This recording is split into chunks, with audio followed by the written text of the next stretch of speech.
Donc je reviens juste au parallèle, on va dire. Varel, section paloise. Est-ce que former des foreurs ou des espoirs donc en rugby, est-ce que c'est le même management?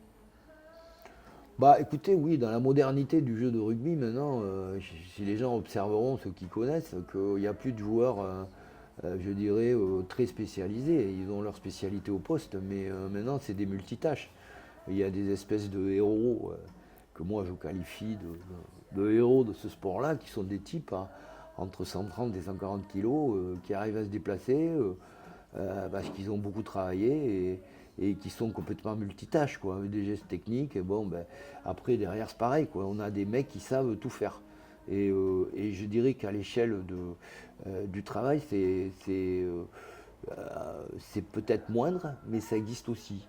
Moi, j'ai vécu dans un métier où on avait des formations de base, mais c'est pour toutes les entreprises spécialisées pareil, où on avait des formations de base, bien sûr, qui sont nécessaires, hein, que ce soit ingénieur, géologue, géophysicien ou autre, et qui évoluent par rapport à la spécialité. Donc, on arrivait à créer des moutons à 5 pattes, 6 pattes, grâce, je dirais, à la formation qui se faisait en pensant à la pierre, ou qui se faisait aussi intellectuellement. Donc, oui, un parallèle là, bien sûr.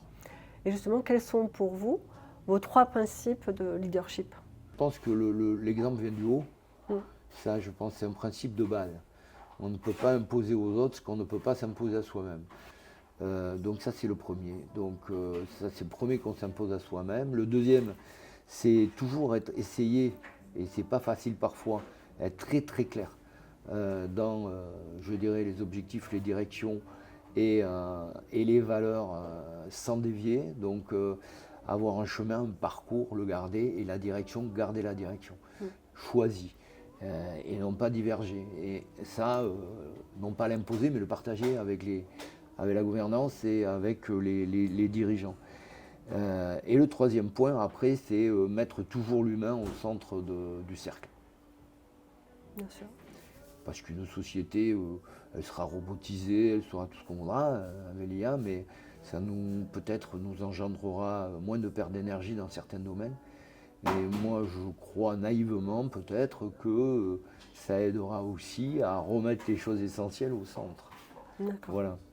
Donc ne jamais perdre ça de vue, parce que je pense que si, pour gagner, il faut 10 à 15%, 20% d'efforts supplémentaires, et donc de talent. Vous savez, j'ai un prof de maths qui disait finalement les maths, c'est 10% de génie et 90% de transpiration. Bon, ben, j'ai retenu la phrase parce que je me suis aperçu que pour le reste, c'était pareil. Donc, partant de ce principe, il faut tous sans les hommes, on ne fait rien. C'est vrai.